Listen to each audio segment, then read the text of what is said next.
I want to begin this letter by saying that I have no hate, animosity, or bitterness in my heart towards anyone that I have wrote about in this letter.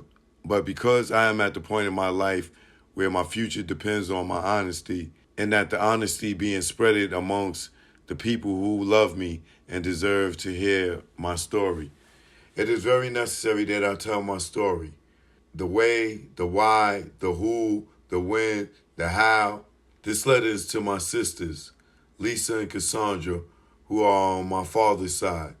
My sister Teresa, who is on my mother's side. My two brothers, Bruce and Kerry, who are on my mother's side. And of my other family members, this letter is also to my kids, Joanne, Jay, and Robert Jr. Now, the reason I felt that it was necessary to write this letter is because I do not feel too good within my body, which constantly reminds me of how horrible things would be if anything were to happen to me, God forbid. And if I left behind all of the rumors, lies, and accusations that has been spread globally about me, and because I have been so isolated and not given the opportunity to tell my side, which is the true side of my story. I felt compelled to tell it the best way that I could. And because I don't spell, it enabled me to write this letter physically. So I had to wait until I found someone within the prison that I could build enough relationship with to trust them enough to write as I talk about something as personal and sensitive as this story is. Now, I would have written this letter to my fans also because they are my family as well, especially after holding me down with the love, support, and relentlessness and unwavering faith that they have in God and me. But I did not know whether or not if it was okay or even legal to write such a letter to the public. These few lines of this letter that my heart, my soul, my mind, my music, and everything about me appreciated them, and to my fiance, my friend, my wife, my soulmate, my angel, and my queen, Joy, whom God has blessed me with and has come into my life and has given me all the new reasons to fight, not only for myself or for my kids or for my freedom, but for more importantly, Joy has given me the reason to fight for what God wants me to become and not what man wants. And I truly thank God for her. For 2.5 years, I've been sitting in prison trying to figure out how to get my truth out to you guys. But because I was so afraid that I might get put in the SHU, which is isolation, it would silence me and 100 times more for speaking out. I became muffled by my fears. You know, the government is very intimidating, especially when it comes to people like me, because of my voice is very big, and the government is very intimidated by because they know that my voice holds my truth, and the truth is the very thing that could set me free, which is why the government basically kidnapped me. And the reason why I use the word kidnap is because I was arrested and thrown into not only prison, but in the worst place you can be within the prison, which is called the SHU. And I was held there for 71 days being robbed of my due process, then robbed of my constitutional rights, which were all violated, as you guys know. Robbed of my liberty. Where they put me in the SHU, I was told I was never once for a second in that place felt protected. And I later found out SHU is where they put you when you do something wrong. And the SHU, it stinks really bad. There's no windows, no fresh air, no food after 5 p.m. You only get one phone call a month, which is only for 15 minutes. No barber for haircuts, no TV. You have to be handcuffed and taken to the shower. You have to be handcuffed while being taken down to medical. You have to be handcuffed to meet with your attorneys. And I also have to sit there and meet with my attorneys while being handcuffed and feet shackled, which gave me an instant sense of defeat. I also felt like my attorneys also had the look of defeat on their faces when they saw me in chains. I remember Steve Greenberg telling me that I was going to have to be in jail for at least 2 years. And when he told me that, I felt like my heart had completely stopped. And when I asked him why, he just looked at me and said, because that's how long it's going to take for him to go over the discovery. Now, this was in the very, very beginning. He hadn't even went for a bond yet. But I was so green, I know nothing about how the federal court system process worked. And the way he said it to me and how he looked at me when he said it, it felt like he was going to say I had to be there for just 2 days. It was like no big deal. And I know then that I was in for a long, dark ride and I didn't know what to do about it because I was just stuck and my mind was gone. And I was just trying to pull myself together because I knew if I had fallen apart, then there would be nothing for you guys, Joy, my family, and fans to fight for. So I put all of my energy I had, which was not much at the time, towards just trying to hold me together. After a week of me being in the SHU, I started to experience some very weird things going on in my head. But they were not suicidal thoughts, but nightmares of me being buried alive and I never woke up, screaming of anything like that because I never went to sleep. I would just doze off and immediately be awakened by those thoughts. Then they tried to put a white boy that was from a gang in my cell with me, but all of the other inmates, which were black, started yelling and beating on their cell doors, screaming out to me, saying to not accept that white boy because he worked for the police. I didn't know what to do, but I was so emotional and so confused. I knew I decided to be myself at the time, and out of nowhere, I just started complaining to the officer that I wanted to be by myself and didn't want that guy coming into my cell.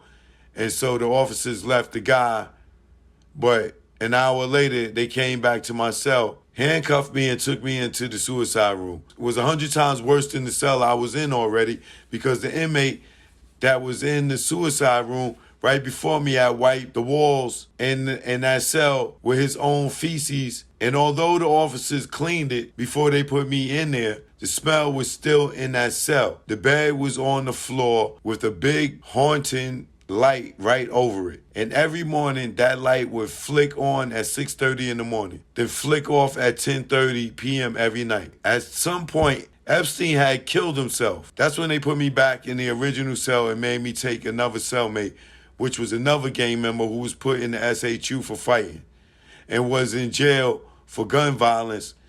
And then at some point, they took him out and made me take the white boy that I told, and then they made me take the white boy I talked about earlier.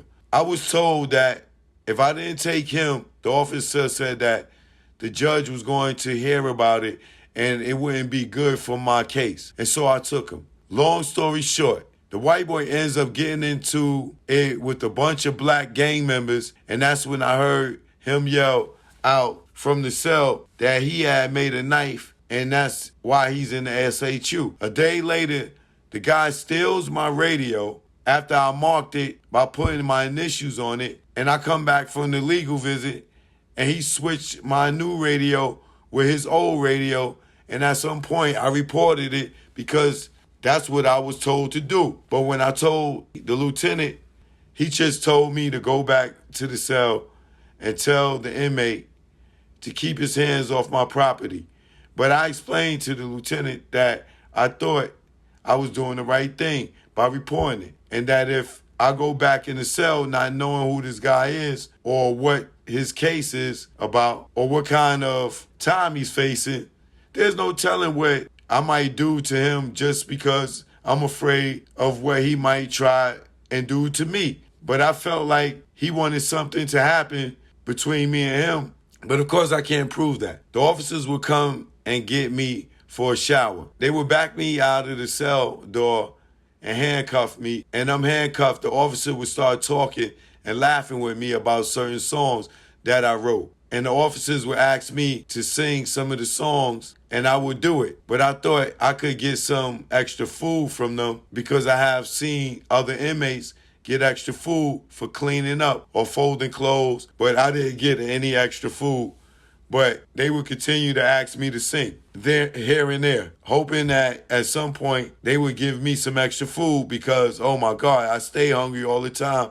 And even though I would sing and laugh and smirk with the officers as I did, behind the smile and the laughter was a tsunami of tears because while I was singing, I felt degraded and worthless because I would be in handcuffs while doing it. But I was also hungry, so the more they would ask me, the more I would do it. Humiliating as it is, but like I say, I was hungry. So I never wanted to say no because that could have been the day that they decided to give me some extra food. But it never happened. I could never understand by me being non-violent why they put me in a cell in the SHU with an inmate who's in a gang or inmate that was in my cell who was there for fighting or any violent crime, I guess, when I'm supposed to be in the same cell with under protective custody. Why wasn't I put in a cell that had someone with a similar case to mine? Why was I in a cell with someone who's being punished for something they did wrong? How can the SHU be a place for people that do bad? And when they do bad, the government puts them in the cell with someone who has not done bad. And it's supposed to be in that same cell under protective custody for protective custody. How is that protection? Because all I can remember while being in the SHU is anxiety attack after anxiety attack and nightmare after nightmare and being hungry every night for 71 days. That I was in the SHU made me even more psychologically and mentally devastated simply because I was not used to being in that kind of environment ever in my life. And for the last 30 years, I was used to living a very wealthy and lavish lifestyle. And to be walking my dog while smoking a cigar on a beautiful summer day. And then the next thing I know, you in handcuffs, shackled at the ankles and put in SHU, which is basically a bathroom, for 71 days. I know for a fact it did something to my brain, but I'm not a doctor, and therefore I cannot diagnose myself. And the worst thing about the whole situation is that I did absolutely nothing to deserve it. Not only that, 71 days in the SHU anyway, after I ended up with another cellmate while I was in the SHU, and he started telling me about the place called Population after I started expressing myself for the first time while being locked up in the SHU. And when I asked him what exactly is Population, he started explaining to me that in Population they had TVs. You could make phone calls every day, all day. You could email all day. They had barbers to cut your hair. They had plenty of windows everywhere.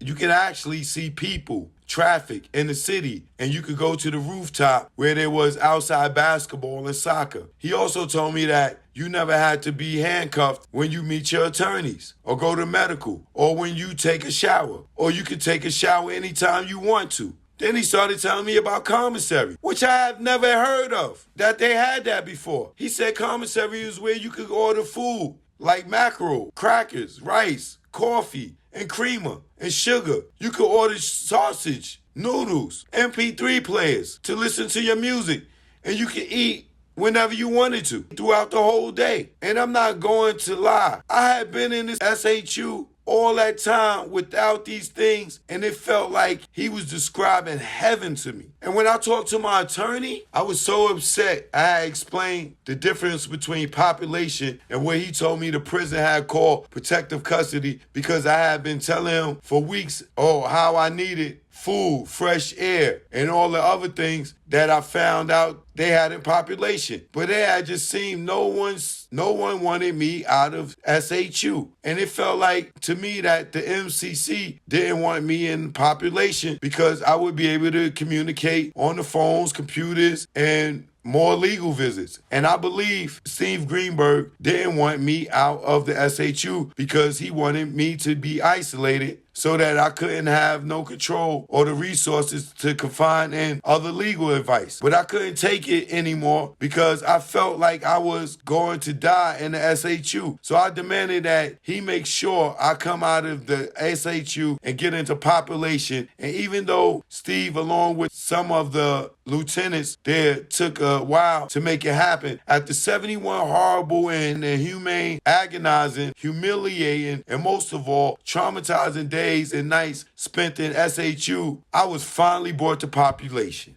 Once I was brought into population, I could breathe a little better because there was TVs, windows, phones, food, and everything. Just like an inmate told me in the SHU. But nevertheless, I was still having nightmares and anxiety attacks, except on a full stomach now, because it didn't change the fact that I was still robbed of my liberty and was in prison. Anyway, there were so many things going wrong while I was in population as well. Officers would just wake up, walk up to my cell door while I would be locked in it, and they would ask me to sing. And yes, I would do it at that time. I would never tell them no because you don't want to be on the wrong side of the officers at all. I learned real quick while being in prison, after being in the SHU after 71 days, not being able to eat after 5 p.m. Soon as I got to population, I started eating everything in sight, no matter what it was, because I had literally been deprived of my freedom to eat whatever I want, when I want, for that 71 days. My body was craving food, sweets, coffee with creamer and sugar, chips, peanut butter, and anything else I had. And because of that kind of eating behavior, I eventually started feeling weird, like dizzy sometimes, or my eyes would get really tight sometimes, and I would feel like I was going to pass out. Now, all of this is happening, and at the same time, COVID had broken out. It was in the MCC jail, and inmates were getting infected left and right. And that's when they held back my medical records and didn't tell me that I was a point away from having diabetes, and I was at high risk. And the government held my medical records back because my attorneys were going for a bond at the time, and the government didn't want my attorneys, nor the judge to know about the diabetes because I could have gotten bailed out of compassionate release because of COVID-19. So while my attorneys were in court arguing the bond, that's when I found out about the diabetes and me being at high risk. The reason I know that the government held the information back is because the medical gave me the information, and the same day my attorneys were already in court arguing the bond. And when they gave me the medical records, it said the date of when the results came back, and the date was stamped and being a month prior to when they had just given it to me, which means it took a whole freaking month for a medical, which was 4 floors down from me, to let me know about my test results, allowing me to continue to eat sweets and all kind of bad foods, not working out or anything, just so they could store my medical information so that my attorneys couldn't add the fact that I was a high risk and 1 point away from being a diabetic, which could have helped the judge decision and me getting a bond. But the time I got the information to my attorneys, it was too late. The judge had already denied me bond, but I told my attorneys to put it in for another one right away because COVID was spreading through the jail like a wildfire. So they did file another motion, and the judge denied me bond again because she said that I did not actually have diabetes and I was just a point away from having it. So the doctor told me he put in the computer for me to get special meals from now on. And that's for people that are pre-diabetic. And as time would go by, I went back to medical again. The doctor would notice right away that I had gotten bigger in my weight. And I would let him know that I have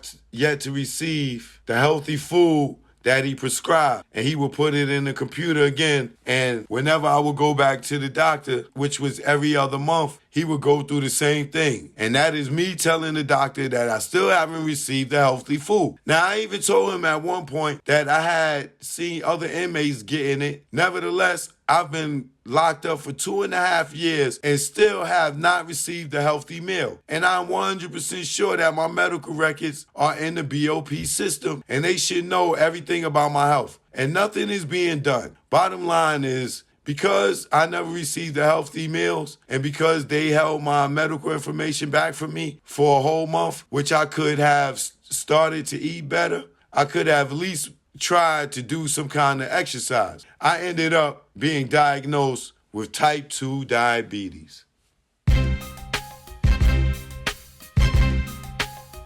We here now.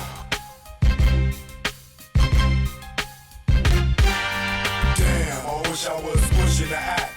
Damn, I wish I was pushing the act. Damn, I wish I was pushing the act. I had no haps if I was pushing the act. Damn.